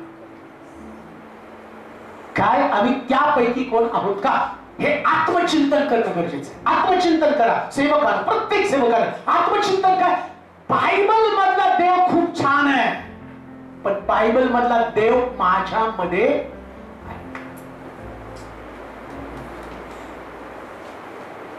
पौल म्हणतो मी माझ्या ठाई राहत नाही तर कोण राहतो, कोण राहतो, ख्रिस्त माझ्या ठाई.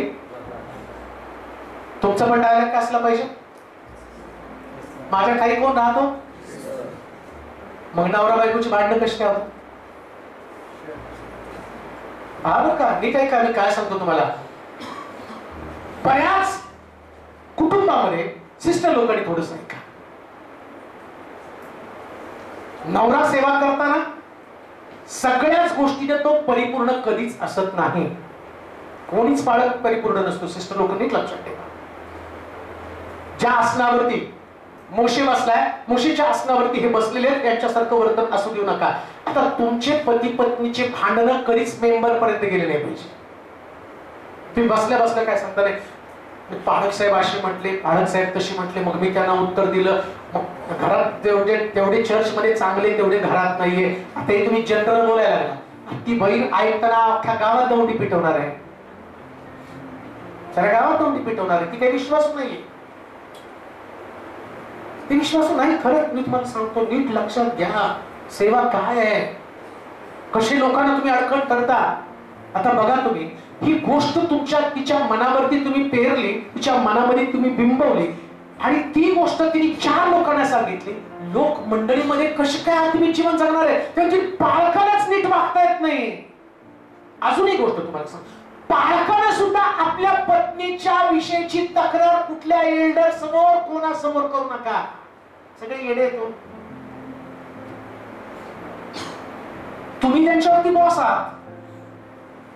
आता तुम्ही बॉस जर म्हटला आपल्या कंपनीला काही तोटाच आहे, फायदाच नाही, अमकच नाही, तमकच नाही, विचार करा कंपनीतले लोक हळूहळू कंपनी सोडून झाले, पगार कुठे आहे, तुमचे मेंबर का जाते. तुम्हीच तुमच्या मंडळीत तुमच्या घरात असलेले देवाच्या वचनामध्ये, ज्याला आपलं घर नीट सांभाळता येत नाही, तो देवाच्या घराची व्यवस्था कशी करणार. कसं काय देवाच्या घराची व्यवस्था. तुमच्या परिवारामध्ये चाललेला संघर्ष, तुमचं कमीपण, तुमच्याकडे काय कमी आहे, हे मंडळीमध्ये कधी जाऊ देऊ नका, कधी जाऊ देऊ नका. तुम्ही उपाशात हे पण कुणाला सांगू नका, कधी सांगू नका. तुम्हाला माहिती का, जेव्हा माझं लग्न झालं, मी भाड्याचं चर्च घेऊन चालवत होतो. चालतंय का थोडं घेतलं तर.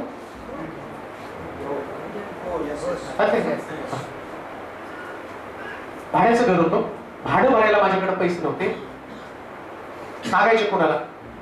मग माझी पत्नी होती, तिच्या गळ्यातलं एक तुकडा मी तोडायचो, विकायचो आणि ते भाडं भरायचो. बरं एवढा रोजच काय काय विकणार ना तुम्ही, विकण्यासाठी काही शिल्लक राहिल्यावर पुढं काय. बरं लोकांपर्यंत गेल्यावर लोक तर सोडून निघून जाते. मी दिलं नाही ते कुठं, विकत गेलो. मग तिची आई विचारायची, अगं तुझं कसं काय बारीक व्हायला लागलं, तुझ्या गळ्यात एवढं मोठं तर बारीक कसं काय व्हायला लागलं. त्याचं कुठंच बोलायचं नाही. पण दुःख कोणी जास्त काढू शकत नाही, मिनिस्ट्रीमध्ये अनुभव नसतो, त्यामुळं घर तुटलं माझं, तो वेगळा विषय, त्याच्याकडे लक्ष देऊ नका, काही झालं उद्ध्वस्त. मग हे करत असताना ज्याही गोष्टीची कमतरता होती त्याची वाच्यता 27 वर्षाच्या मिनिस्ट्रीमध्ये मी एकदा पण कुठं केली, एकदा. अजून एक गोष्ट मी केली, मंडळी आणि परिवार दोन्ही गोष्टी एकमेकापासून लांब ठेवते. तुम्ही म्हणता ना कसं काय मिनिस्ट्री केली, मंडळीला परिवारामध्ये नाही लक्ष दे. जर मंडळी परिवारामध्ये बघायला लागले की तुमचा परिवार खराब होणार. तुम्हाला मंडळीच्या परिवारात लक्ष घालायचंय, पण मंडळीला तुमच्या परिवारात लक्ष घालू नका. का माहिती का, जर खरंच त्यांच्यापासून मार्गदर्शन, मंडळीतल्या एखाद्या कुटुंबापासून किंवा एखाद्या व्यक्तीपासून तुम्हाला मार्गदर्शन घ्यायचं असतं ना, तर देवानं तुमच्या जागी त्यांनाच अपॉइंट केलं असतं. येते का तुमचं लक्ष. तुम्हाला ज्या जागेवरती देवानं नेमलं, तुम्ही त्यांना मार्गदर्शन करा, त्यांचं मार्गदर्शन करू नका, कधीच घेऊ नका. प्रश्न येतील, त्या प्रश्नाला दोघांना एकत्र बसून फक्त याच्यातनं तोडगा काढा. फक्त या शब्दावर बाकी कुठंच तोडगा काढायला जाऊ नका. बहिणींसाठी मी सांगेन, कितीही त्रास सहन करावा लागला तरी विश्वासात आणि सेवेत टिकून राहा. एक दिवशी तुम्ही फार समृद्ध असणार आहात. खूप समृद्ध असणार, खूप समृद्ध. तुम्हाला माहिती का, ज्या काळी माझ्याकडे काही नव्हतं त्यास माझं घर तुटलं, पण आज माझ्याकडे जे आहे त्या कारणानं तुम्ही मला बोलवलंय. का? कारण मी शेवटपर्यंत विश्वासाचं युद्ध जिंकलो, लढलो, तसंच युद्ध जिंकत हे करावंच लागतं प्रत्येकाला. म्हणून दोष ते कुरकुर करत. अजून एक गोष्ट मला सांग, सेवकाबरोबर फक्त सेवेची चर्चा करा. तुम्ही जे पाळक लोक आहेत, तुम्ही तुमच्या परिवाराची आणि मंडळीतल्या दुव्यांची किंवा कमतरतेची चर्चा करू नका. का तुम्हाला सांगतो माहिती का, बसल्या बसल्या दोन पाळक एकत्र बसल्यावर ते सांगतात की हा परिवार मला खूप त्रास देतो. ते असे बघा लोक, कोणीच विश्वासू नसतं. नीट ऐका बरं का, तुम्ही सेवक आहात, मला माफ करा, पण तो ज्याला तुम्ही तुमच्या परिवारातली मंडळीतल्या परिवाराची माहिती द्याल, तो दुसरा सेवक त्या परिवारामध्ये जाऊन तो परिवार त्यांच्या मंडळीत घेऊन जाईल. काय बोलतो तुम्ही? जर ते वाईट आहे, 100% येशूच्या संगती असणारे सगळे प्रॉब्लेमॅटिक लोक होते. तुमच्याबरोबर चांगले राहतील का? शिव्या देणारा पेत्र येशू घेऊन फिरलाच ना? चोरटा येऊला घेऊन फिरलाच का नाही? रागिष्ट योहान घेऊन फिरलाच का नाही? अविश्वासू थोमा घेऊन फिरलाच का नाही? पण क्रुसावरती येशू ख्रिस्त गेल्यावर किती शिष्य येशूच्या संगती होते? सगळे पळून गेले की नाही? मग नाही, आमच्या दुःखात ते नसतात. येशूच्या दुःखात नव्हते तुम्ही, येशूपेक्षा मोठे आहेत का? येशूने सांगितलं ना, जो कोणी माझा शिष्य पाहतो त्यानं आत्मनिग्रह करावा आणि आपल्या. मग तुम्हाला सेवा करायच्या वेळेस वनस्तंभ घेऊन सांगितलं. वनस्तंभ म्हणजे कोण सांगितलं तुम्हाला? आणि तुमच्या पायाखाली पाय घड्या घालणार आहेत, तुम्हाला जय जयकार करणार आहेत. अहो, तुम्ही सेवा निवडली म्हणजे तुम्ही अपमान निवडलाय. तुम्ही सेवा निवडली म्हणजे कमतरता निवडली.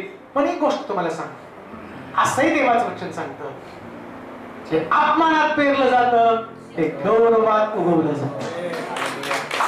आज अपमान आहे, एक दिवशी तुमचा सन्मान असणार आहे. एक दिवस मी माझा अनुभव सांगतो. माझ्या जीवनात माझा जास्त कौटुंबिक कलह झाला. मला आठवतं, मी एका हॉटेलमध्ये गेलो आणि तिथं बसलो. बसल्यानंतर एक व्यक्ती आली आणि काही माहित नसतं कोणाला, ते आली माझ्या टेबलवर थुंकून गेले. जिथं मी जेवणाचं ताट घेऊन बसलो, इतकं वाईट वाटलं की म्हटलं देवा, ते लोक या पद्धतीनं माझ्याशी व्यवहार करत आहेत. तुला माहिती माझ्याकडे काही चूक नाहीये. खूप रडलो घरी जाऊन. मग कुठं मिटिंगला जायचं तर मला भीती वाटायची. का तर रेल्वेने प्रवास करत असताना मी असं बसलोय आणि त्याच्या बाजूला काही ख्रिस्ती लोक बसलेले होते आणि ते लोक माझ्याकडे बोट करून करून शिव्या देत होते. हा नालायक सेवक आहे, हा अमका आहे, ते तमका आहे. इतका डिस्टर्ब झालं. एमकॉम शिक्षण केलेलं, पुण्यासारख्या चांगल्या ठिकाणामध्ये चांगली नोकरी, ट्युशन घेताना जवळजवळ 150 विद्यार्थी माझ्याकडे होते. ते सगळं सोडलं. अकाउंट्स मॅनेजर म्हणून एका पोस्टवरती काम करत होतो आणि सोलापूरमध्ये आलो की ज्या सोलापूरमध्ये 500 रुपयाच्या वर मला कधी मिळालं नाही. मी 17 वर्ष कर्ज काढून जग चालवलं आणि माझ्या वाटेला ते दुःख आल्यावर मी खूप रडलो आणि म्हटलं देवा, मला नाही जगायचं, मी मरतो. आणि मी ठरवलं नाही जगायचं. हे अपमानित जीवन का जगायचं? सगळीकडून नावं ठेवत आहेत, कोणी चांगलं म्हणत नाही. मग रेल्वेच्या स्टेशनवरती गेलो, कोणाला सांगितलं नाही. रेल्वेच्या स्टेशनवरती गेलो, खूप रडत बसलो गाडीची वाट बघायला. म्हटलं येईल, त्याच्या खाली जाऊन पडायचं, मरून जायचं. कारण बरेच सेवक आले, त्यांनी सांगितलं तुझी सेवा संपली, सगळं संपलेलं आहे, आता तुला उभं राहणं कठीण आहे. आणि मग म्हटलं सगळं तुटलंय, सगळं जीवन संपलंय, जगायचं तरी कोणाचं? रडत बसलो, वाट बघत बसलो. ते पवित्र म्हटलं पवित्र आत्मा बोला, येईल गाडी, पडशील त्याच्या खाली, मरशील आणि तू मेल्यानंतर सगळे लोक म्हणतील असलं कांड करणाऱ्या लोकांना असंच मरण येतं, तुझा इतिहास संपला. देवाने मला एक अभिवचन पण दिलं. त्या अभिवचनामध्ये म्हटलं तर तुझी पुनर्बांधणी मी करणार, वचन दिलं होतं मला.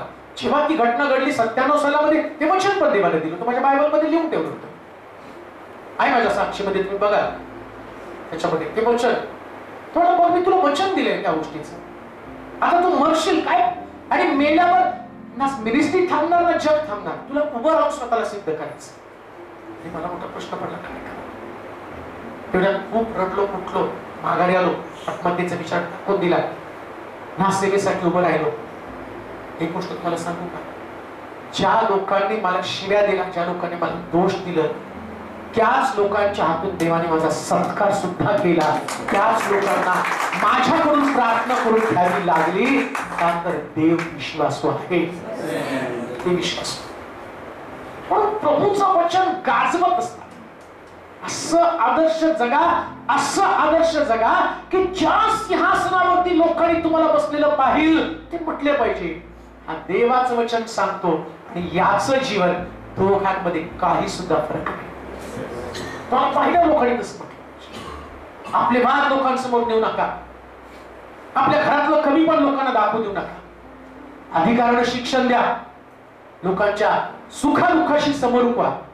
अजून एक गोष्ट मी तुम्हाला सांगतो, वाचा बरं ते वचन, ते वाचून आपण संपून टाकू.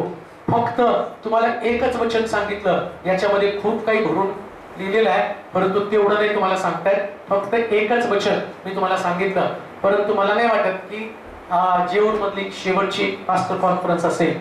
आपण परत येऊ, परत शिकू आणि प्रभूला उंच करू. पण एक वचन वाचू शेवटचं, त्याच्यात वाच.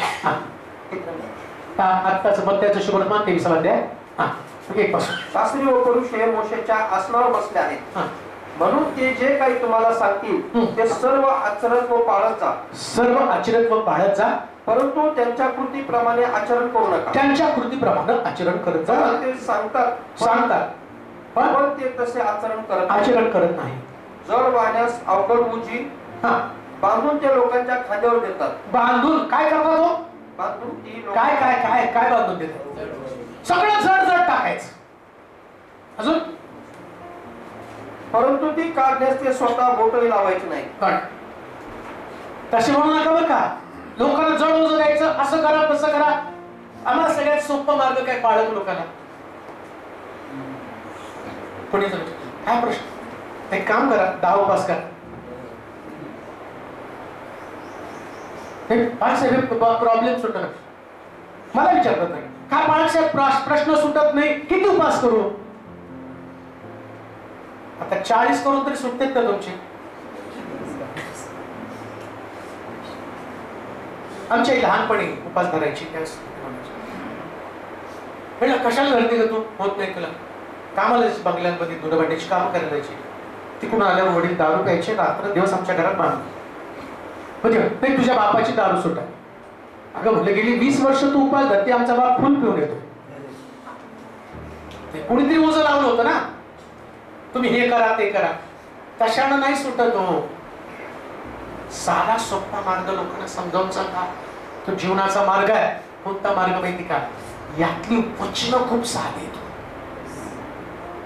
खूप साधी आहेत.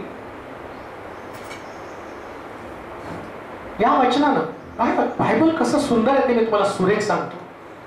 व्यभिचार करताना त्या स्त्रीला पकडून आणलं आणि तिला सांगितलं की बाई, व्यभिचार करणाऱ्याला दगडमार करावा असं देवाची आज्ञा आहे, आणि तुला व्यभिचार करणार आणि खरं सोडत नाही, तुला दगड मारला पाहिजे. आता पिस्ताकडे ते आहे, सगळ्यांनी दगड हे तिच्यावरती असणार आणि दगड ओझं टाकलं लोकांनी. दगड दगड दगड दगड दगड सगळे दगड घेऊन.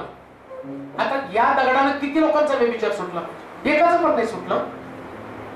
बरं एक गोष्ट माझ्या लक्षात येत नाही, त्या बाईने एकटीने व्यभिचार केला, मदतगार होता का नाही कोणतरी?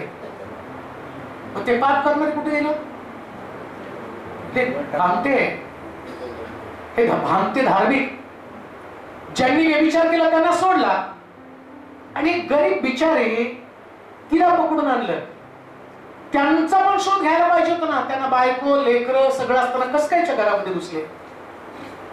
व्यभिचार पाप करताना कोणी एकटं असतं का? दोघं म्हणून पाप करतात ना, दोघांना दंड व्हायला पाहिजे. जर ओझं लादलं आणि आणि येशूकडे घेऊन आले. आता येशूकडे आल्यावरती येशूनं तिच्यावरचं ओझं काढलं. ऐका बरं का, काय सुंदर आहे मी तुम्हाला सांगतो. शास्त्री परुषी जड ओझं टाकतात. काय जड ओझं टाकलं त्यांनी? आमच्याकडे जड ओझं कोणतं? एखादा व्यक्ती ऐकत नाही, बहिष्कृत करून टाका. तसं दगड मारायचं आता काय नाही, त्याला लग्न पत्रिका देऊ नका, त्याला घराला ओपनिंगला बोलू नका, त्याला प्रेस लॉर्ड करू नका, त्याला आमकं करू नका, त्याला तमकं करू नका. त्याच्याने काय होणार आहे? आणि कोणी सांगितलं तुम्हाला? जे नाही ते आम्ही करू. बहिष्कृत. तसं त्या बाईला बहिष्कृत. आता बघा, बहिष्कृत करणं आणि येशूचं सोपं ओझं ते मी तुम्हाला सांगतो. तुमच्या चर्चमध्ये कोणी व्यक्ती कशीही असली तरी तिला ख्रिस्ताचं प्रेमच द्या, हे मी तुम्हाला सांगतो. काय सेवकांमध्ये सेवक म्हटल्यानंतर काही परिवार तुमच्या विरोधामध्ये बोलणारच.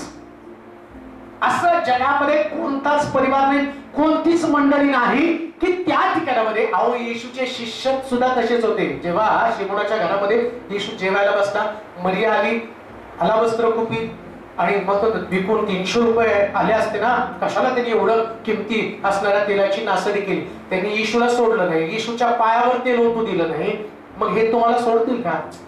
12 शिष्य सक्ती राहून सुद्धा खुसफुस खुसफुस मनातल्या मनात. तसं मंडळीमध्ये सेवा करताना हे खुसखुशे असतील बरं का, तिथं कुरकुरे. आणि हल्ली सगळे कुरकुरे लागतात. हा, काही नसलं तरी कुरकुरे कुठे लागतात हो? टाइमपास. कुरकुरे कुठे लागतात? हा, टाइमपासला कुरकुरे. कारण तुम्ही म्हणता का नाही, अगं चल आज जेवण वाढ, पटकन कुरकुरे वाढ. जेवणाला कुरकुरे चालत नाही. कुठे चालतात? हा, टाइमपास. टेढ़े मेढ़े हे लेकिन अच्छे. टेढ़े मेढ़े, हे टेढ़े मेढ़े सगळीकडे असतात. पण ते टेढ़े मेढ़े म्हणून त्यांना तुम्ही खमंगपणे त्यांना पण खा. टेढ़े मेढ़े वाकड्या असू द्या, तिकड्या असू द्या, काय बोललं तरी ते बोलले म्हणून तुम्ही पापी ठरत नाही. नीतिमान ठरवणारा येशू तुमच्या सोबत असतो. ते बोलतात, आले दगड घेऊन. हा, पकडलं, मी स्वतः पाहिलं. दगड घेऊन आले येताना. येशू कुठे आहे तू? प्रीचिंग करते. हिला पकडलं, ती बाई खाली मान घालून. उडा उडा बायबल. अरे खा देवाचं वचन. जर येशूला माहित नसेल कुठला अध्याय काय अध्याय, दगड तुमच्या हाताला दगड मारला पाहिजे. बरोबर बोल. पहिला दगड त्याने मारला, ज्याने अजूनपर्यंत पाप केले नाही. त्यांना वाटलं याला काय माहिती, आम्ही पाप करत नाही. त्याचे दगड घेऊन थांबले. मी थांबलो, निलो थांबला, नागेश थांबला. तुम्ही नाही, जीव शिरूरची श्री आम्ही तिघ. नागेश तर असा दगड हातात फिरवायला लागला. याने नुसतं मार म्हणलं की बरोबर मी नेमच धरून मारतो. विष्णू ओळखलं, नागेशच लय उड्या मारतो. पहिला दगड त्याने मारायचं ज्याने अजूनपर्यंत पाप केलं नाही. नागेश नेम धरून थांबला. येशूने, नागेश पानाच्या टपरीवर तूच होता, जाताना मुलीची छेड काढलेला तूच होता. हे लिहायला सुरुवात केल्यावर नागेशने दगड टाकला, गपचूप राहिला. तुम्ही जितकं दुसऱ्याचं पाप शोधता त्याच्यापेक्षा जास्त पाप येशूला तुमच्या जीवनातलं माहित आहे. येशू काय म्हटलं माहिती का? एक एक करून सगळ्यांची नावं लिहिले. दुसरे आता काय होतं माहिती का, नावं लिहिताना ज्याचं नाव लिहिलं त्याला दिसत होतं बाकीच्याला, पण त्या बाकीच्याला काय वाटत होतं माझं पाप येशूला लिहायला लागला.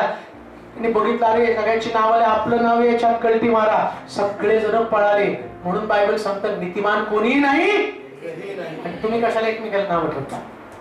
आणि तुम्हाला कोणी नाव ठेवलं तर मनावर कशाला घेता? सगळे गेल्यावर येशू त्या बाईला विचारतो, बाई तुला कोणी दंड दिला नाही का?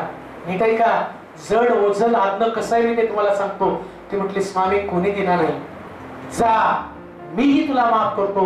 इथून पुढे पाप करू नको. किती हलकं ओझं. क्षमा करणं ही सगळ्यात हलकी गोष्ट आहे. ती एकमेकाला करा. आणि जेव्हा तुम्ही कराल, ऐका असं लिहिलं, त्या एका क्षमेनं या बाईला लोकांनी मारण्यासाठी आणलं, परंतु या बाईनं अख्खं शमरोन तारणासाठी येशूकडे घेऊन आले. अख्खं शमरोन येशूकडे तारणासाठी घेऊन आले. एक क्षमा तुमच्या जीवनामध्ये एका गावाला, एका शहराला बदलून टाकण्यासाठी पुरेसे असेल. म्हणून येशू म्हणतो त्याच्यासारखा असू नका, तर जीवन याच्यासारखा असू द्या, याच्यासारखा असू द्या. देवाचे सेवक हो, खूप आनंद वाटला तुमच्याशी बोलताना. पण जाता जाता म्हणे येशूच्या मर्जीचे सेवक बना, अख्खं शिरूर बदलून टाका. जेव्हा शिरूर बदललं जाईल तेव्हा देवाचं गौरव अधिक मोठ्या प्रमाणात होईल. आपण प्रार्थना करू. आपली मान आपण झुकूया, आपली मस्तक आपण लावूया. हे प्रेमळ देवा, त्या तुझ्या सेवकांबद्दल, त्यांची पत्नी, त्यांची लेकरं, या सर्वांबद्दल तुझा आणि फार जबाबदार लोक आहोत, फार जबाबदार आहोत. या शहरामध्ये पुष्कळ श्रीमंत लोक आहेत, ज्ञानी लोक आहेत, शिकलेले विचारवंत लोक आहेत. परंतु या सगळ्याला डावलून या तुझ्या नम्र सेवकांना तू निवडलास, त्यांचे परिवार निवडलेस. सेवकाची पत्नी होणं किती त्रासाचं काम आहे ते मला माहिती. किती गोष्टी रोज त्यांना त्याच्यासाठी रडावं लागतं. कधी लेकरांच्या शिक्षणासाठी पैसे नसतात, कधी घरामधल्या आर्थिक अडचणी, कधी हॉस्पिटलसाठी त्यांच्याकडे पैसे नसतात. म्हणून सगळ्या गोष्टी तुला ज्ञात आहे.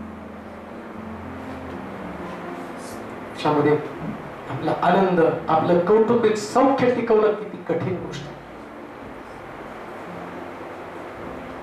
जीवनाची भीती, बाहेर पडतील त्यावेळेस खरी परत येतील का नाही, इतकी कठीण परिस्थिती आमच्या भारत देशामध्ये निर्माण झाली. कुठल्या परिवारामध्ये प्रार्थनेसाठी गेल्यानंतर कोणत्या समस्येला तोंड द्यावं लागेल इतकी कठीण परिस्थिती निर्माण झाली. परंतु तरी आम्ही स्वतःला धन्य समजतो प्रभूजी, आम्हाला अजून विश्वासामध्ये टिकवून ठेवलंस. ही आमची धार्मिकता नाही, हा तुझा अनुग्रह आमच्यावरती. माझी प्रार्थना असते त्या सेवकांचा सांभाळ कर. भाग कठीण आहे, लोकांना देवाची ओळख नाही, परंतु स्वतः तुझा पुत्र म्हटला नाही का, पित्यानं आकर्षित केल्यापासून कोणी पुत्राकडे येऊ शकत नाही. हे स्वर्गातल्या पित्या, आम्ही तुला रदबदली करतो, या शहरातल्या लोकांना तुझ्याकडे आकर्षित कर. या शहरातल्या लोकांना तुझ्याकडे आकर्षित कर. काम चालू आहे, त्या काम कधी बंद पडू नये.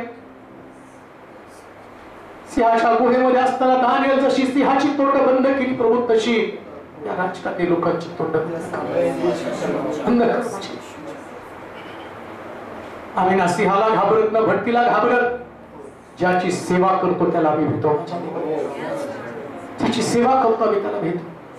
त्याच फळ धरून सेवा करणारा अंतःकरण दे. लोकांसाठी कळवळा. जर आम्ही त्यांच्यासाठी रडलो, आम्ही त्यांच्यासाठी गुडघे टेकले नाही, तर शिरूर मध्ये अनेक लोक नाश पावणार आणि त्याचा हिशोब तो मला विचारणार. योना जसा ज्या पद्धतीने देवाच्या वचनाची घोषणा करत अख्खा निनिवे फिरला, नगराचा नाश करण्याची योजना देवाने केली, परंतु राजानं फरमान काढलं की देव आपल्यावरती कोपला. लहान लेकर, प्राणी, पशु पक्षी सगळ्यांना उपाशी राहावं. देव आपल्या निर्णयापासून माघार फिरेल.